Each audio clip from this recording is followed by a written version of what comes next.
Yo, what's going on, guys? Welcome back to the channel for some quality Yu-Gi-Oh content. Today we've got the ultimate Beaver Warrior deck, and if you guys like seeing underdog dumb things in Yu-Gi-Oh, take on some of the more competitive stuff and actually get a W, drop a like on this video because we're about to see it right here. And you guys know Beaver Warrior is one card where we made a video where we got its like, infinite attack, and that really helped my Yu-Gi-Oh channel, and like a lot of you guys really love that. And Beaver Warrior is just, for I don't know what reason I like this card. It's just the way he looks with his sword and the shield, and then there's the fire background. It's awesome. But nonetheless, the Dinosaur player, he was able to chain Dinosaurs, still getting the effect of it. Skill Drain obviously going to be stopping him from doing anything. And on top of that, we've got Titan Cider and Lost Wind for additional backup. But what's cool with the Beaver Warrior deck is there's so many cards. If you're like playing against someone that usually plays against the meta, like Imperm, what are you gonna Imperm? What are you gonna Gamma? What are you gonna use Nibiru for? Like, he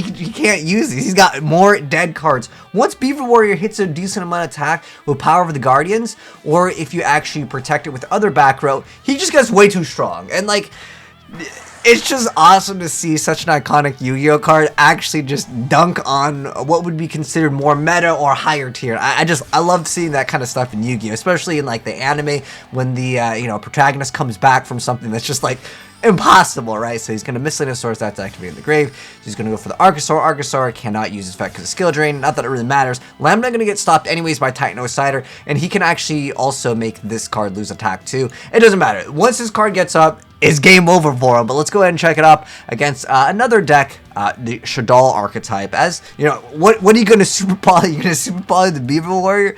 It sounds like a joke, but nonetheless, we've also got another really cool card up the sleeve, which is Dimension Guardian for the ultimate Beaver deck.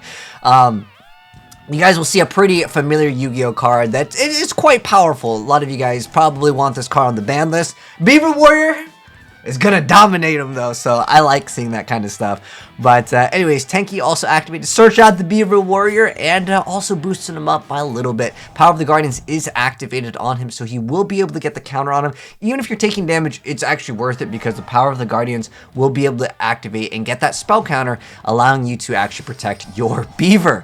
So anyways, El Shaddoll Construct is summoned, and he's going to be able to pop the Necro Valley, as this card can have some implications. But again, there's so many cards in Yu-Gi-Oh where, like, again, this deck is never going to special summon that many times to where you can actually Nibiru. You can technically like just it's a dead card for them for the most part. So Power of the Guardians is activated. It's going to boost its stats up and protect the Beaver. And Dimension Guardian was stopped by the newer Shaddoll fusion monster over here. And then we got Beaver Warrior coming out with the Necro Valley, going to be popping the Super Poly. But what are you going to Super Poly? He goes ahead and makes the Starving Venom, hoping to actually get the awesome ability. If it is destroyed, destroy everything. But remember, the Beavers are protected indeed. Power of the Guardians is going to go activate and boost up the stats.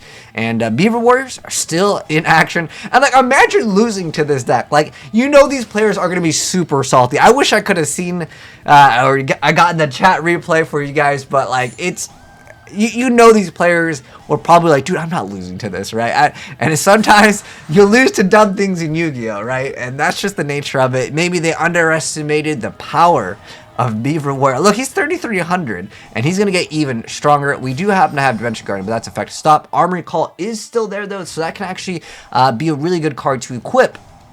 Another equip spell from the deck. This is a really fantastic card for this archetype. He's going to attack the Beaver Warrior. That Beaver Warrior can die, though, because we need to protect this Beaver. This is the Beaver that we're protecting. Arm Recall activated, being able to get the White Veil to go ahead and make so he can't use any of the back row.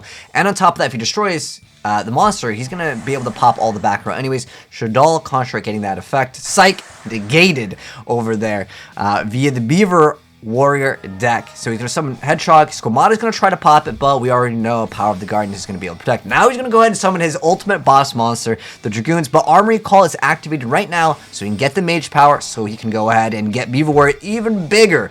Now he's going to try to activate the effect, but it doesn't matter. We just remove those power counters. He might take some damage, but remember, Power of the Guardian to activate, White Veil going to be activating. He loses out on that card, and that's going to make him take 3,000 points of damage. Now, Power of Guardian is going to activate again, but he has to crash now, otherwise he could lose out. He's 100 life points. That was actually kind of a smart play that he did to crash now versus later, because once he adds the Mage Power, he would have lost anyways. Now, Beaver War, 5,800 attack, getting boosted up even higher by the double Power of the Guardians. Now he's 6,800. No match. Dragoon, got nothing on him. All right, now, next up over here, we got a Cybers player. And you guys already know Cybers takes about half an hour, which is absolutely great for any content creator, because anytime you see a Cybers player, you hitting that 10-minute ad revenue, let's go. But honestly, this card is just way too OP. Anyone else agree that this card, it takes way too long for Cybers players to set up. But nonetheless, it's still going to be no match for our boy Beaver. Or in our case, Giant Rat will let you access Beaver Warrior because he is a floater. Floaters in Yu-Gi-Oh! Dang, they really haven't seen play in a long time, and that's just due to the nature of Yu-Gi-Oh! Being very fast. But Beaver Warrior is able to keep up as long as you give him enough swords, give him that, you know, mage power, beef up the Beaver, and also back him up with other more newer cards like Titan Osider, which is fantastic for more slower paced Yu-Gi-Oh! Decks. So now we're going to see the Cybers player. He's going to make a bunch of blue cards, and he's going to take a really long time. He's going to go ahead and fusion, go for the Chimera, then go ahead and start setting up his link zones. I'm going to go through basically half of his deck, but is it any match for Beaver Warrior? We're about to find out. Obviously, you guys already know Beaver taking the W here, but he's making Firewall Dragon, which if you guys didn't know, it did get an errata. It has to be a Cybers monster. It is definitely a lot more limited, but he's trying to set up over here, and he's got the Dark Fluid card, which is absolutely insane whenever they would activate a monster effect, but psych, we got no monster effects here because, well, Beaver doesn't have an effect. Now, technically, Giant Rat, it does have an effect, but we did stop it over here. And Titan Osider over here is also going to be reducing his stats to 0. So Beaver Warrior running over the other card, and with the Dimension Guardian protecting the Beaver a little bit stronger. And with the extra addition of Power of the Guardians, Mage Power activated, we lose 500, but we gain 500 every single time we attack with Power of the Guardians. With the Flashing Light Trice, you get attack twice, but you lose 500. But again, with the Power of the Guardians activating, it's actually a pretty good combo here, especially with like the Armory Call. The guy summons double, and he's like, dude, I'm no match. I have to surrender to the Beaver Warrior deck. Like, that's, like, imagine going through and making Dark Fluid Firewall turn 1, and you still take the L against the classic Ultimate Beaver Warrior. Now, if you guys want the deck profile for this deck, I will go ahead and give it to you guys over here. But big shout out to Subasa for hooking me with the deck profile as well as the gameplay. So here is the build. If you guys want to make suggestions, feel free to let me know in the comment section below. At the end of the day, guys, this is going to be more so a fun deck, and like, you know, for me, this is the content that I like to see with Yu-Gi-Oh! Just dumb stuff beating like what would be considered better in the metagame of Yu-Gi-Oh! So triple Beaver Warrior, you gotta run it. Then we have Swordmaster of the Bewitching Iris. It's kind of like a hand trap that lets you like have a lot of different effects based off of, you know, what's going on. But since you're going to be negating your opponent's stuff, it's actually pretty easy to activate. Then we got Giant Rat for more floaters. He's running Sphere Kariba. There were some other gameplays that did make use of this, because sometimes they would get rid of the background and try to run over the Beaver, but then you Sphere Kariba them and you get to protect it for the other turn, the follow-up play, and then you can run over your opponent. It's okay too.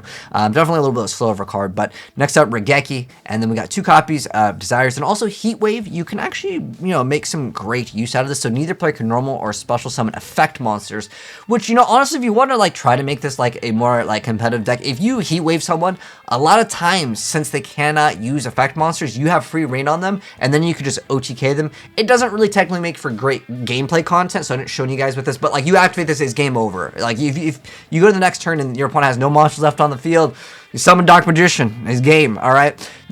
Cards Demise, you gotta search out that Beaver Kappa. We got that Terraforming, we got 3 Duality, because you're really not special summoning other than like during your opponent's turn. Then you got Prohibition. If you know what your opponent's playing up against and you have your setup, call out the right card that is going to make it so they can out your board. Tanky for more Beaver Warrior. Power of the Guardian is really a good card. White Veil, you guys saw it, and then Mage Power, the Necrovality stops some meta. Triple Armory Call, Double Starlight. I mean, like, because Feather Duster technically is in the game right now, and there's other decks that can pop the entire board, so it's still an option. And then with like a Stardust Dragon plus Beaver, like you're pretty much good to go. And then we have Lost Wind as well as like the Titan Osider. These are great cards just to negate effects and also reduce their stats. And then Non-Aggression Area is another one of those like activate automatically GG. And then we have There Can Only Be One. You only need 1 Beaver. And then we got Decree to stop any other back row or turn off your stuff if you want to. Dimension Guardian, Skill Drain, and Revelry Warlord. A lot of these cards are kind of like blood. Like you skill drain them, or even Rivalry, Goes in Match. Like those things can automatically just beat certain decks that need to link summon. And then for the extra deck, we just got Stardust. You can actually throw in what is it? You could throw a lot of other draw power in here. I mean, technically, yeah, you'd have to activate it at the start of main phase 1 with a pot of. The Extravagance could be another great option as well, because, again, you really don't need your extra deck with this. So I could see this being an option. I could see dropping Sphere Karibos as well, just to make it a little bit more in the competitive zone. These are other cards that he was considering playing, and I think that is kind of cool to just see Beaver Warrior kind of make a return in the game. Anyways, if you guys enjoyed the gameplay, drop a like on it, and if you're new here and do want to see more crazy Yu-Gi-Oh decks like the Ultimate Beaver deck, make sure you guys are subscribed with the bell notification on if you're new, and you'll definitely see more very soon. But take care, and I'll catch you guys in the next video. Peace!